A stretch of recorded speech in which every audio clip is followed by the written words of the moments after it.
प्रस्तावित जाजपुर रोड धामरा रेलपथ प्रकल्प को तुरंत मंजूरी दाबी में आज जिलापाल ऑफिस सम्मुख में जाजपुर रोड धामरा रेलपथ संग्राम परिषद पक्षर गणधारणा दी जाइए। प्रकल्प पर सबु प्रकार सुविधाजनक स्थिति थिले मध्य केंद्र सरकार एथिरे टालटुल नीति आपणेबा अभियोग होइछि। तुरंत यह प्रकल्प को मंजूरी न मिले आगामी दिन में आंदोलन तीव्रतर कराजियो बोली चेतावनी दी जाइछि। जाजपुर सोमनाथ साहू को रिपोर्ट, सूर्यास्त न्यूज। पिला बेलू छोट बेलू सूर्यास्त जाजपुर को रेल लाइन डिमांड होता जहाँ बर्तमान जाजपुर सहर सहित भितरकनिका धामरा को कनेक्ट करी जो सर्वे रिपोर्ट जाए सफल होता लाभदायक होती गवर्नमेंट ऑफ इंडिया डिक्लेयर कर डीपीआर जाए। बर्तमान गोटे कथा है पूर्व सरकार ओडिशा थे चिठी लेखा सरकार, बर्तमान से डबल इंजिन सरकार। आम आशा करूँ यही बजेट रे आमर जाजपुरटा ये जो रेल लाइनटा इनक्लूड हो बोली किंतु है ना से आम मान संग्राम जाजपुर समस्ते दलमत निर्विशेष जाजपुर अंचल को रेलर विकास हो दाबी करूँ। दाबी सफल हाँ पर्यंत लागू रही किंतु आशा करूँ राज्य ओडिशार प्रतिनिधि होती केंद्र रेल मंत्री। ओडिशा रे भारत देश में डीजेल डबल इंजिन सरकार एवं एठी मध्य पार्लियामेंट मेंबर होती लोक सभार शासन करथुवा बीजेपी दल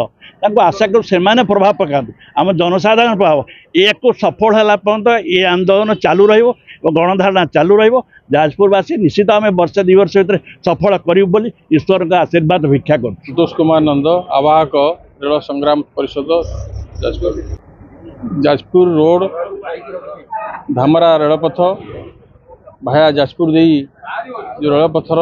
दाबी दीर्घ दिन दाबी एवं ये दाबी पाई संग्राम परिषद तरफ विभिन्न कार्यक्रम हाथ को निया आप मान जानिथिबे।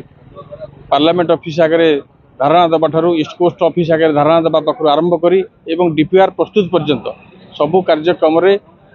सबु कार्य कंप्लीट सरीथिला परे भी किंतु चलित बजेट रे केंद्र सरकार कौन अर्थ बराद न करिबा बा बजेट स्थानित न करिबा ताहा जाजपुरवासी को अत्यंत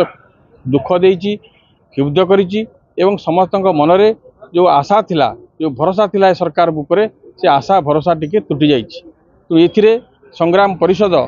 समस्त बुद्धिजीवी मानक नहीं आज एक प्रतीक गणधारणार आयोजन करिछि जे सरकार जो निष्पत्ति नहीं से निष्पत्तिर पुनर्विचार करंतु एवं जो दाबी 100 वर्षर दाबी जाजपुरवासींकर ये दाबी प्रति तांकर यथोचित सम्मान रहू एवं पुनर्बार जो पार्लियामेंट आसुची बा सरकार केंद्र सरकार एवं राज्य सरकार उभय सरकार पदक्षेप नियंतु कि भाव में जाजपुर दाबी को सम्मान देवा सहित चलित बजेट रे अर्थ मंजूर करने आज ये गणधारणा आयोजन एवं आज आम निष्पत्ति करिचु प्रधानमंत्री मुख्यमंत्री एवं केंद्र रेल मंत्री जाजपुर जिलापाल जरिया एक स्मारक पत्र देवु जहाँ न करा जाइछि चलित बजेट रे आगामी दिन जो पार्लियामेंट आसुची आगामी दिन जो बजेट आसुची ये बजेट रे जाजपुरवासींकर जो 100 वर्षर दाबी को पूरण निमंते यथाशीघ्र अर्थ मंजूर करंतु यह ही आज आम जिलापाल जरिया स्मारक पत्र पठाऊँ। जाजपुर प्रति अवहेला को बर्दाश्त करा जीव नाही। आमे दल मत सबु क्षेत्र में समस्त सहयोग कामना करूँ। जाजपुर रे पद्म फुटी नथिला, जाजपुर रे पद्म फुटी एवं केंद्र में पद्म फुटी राज्य में मध्य पद्म सरकार आसी तेणु डबल इंजिन सरकार जितेबाला आसी जाजपुर ओडिशार होची सर्वपुरातन राजधानी। जाजपुर बिरजा क्षेत्र देई आरडी देई चांदबाली देई भितरकनिका एवं धामरा को रेल संयोग दीर्घ 50 वर्षर ये दाबी ये 50 वर्षर दाबी प्रति आमे आशा रखिलु गत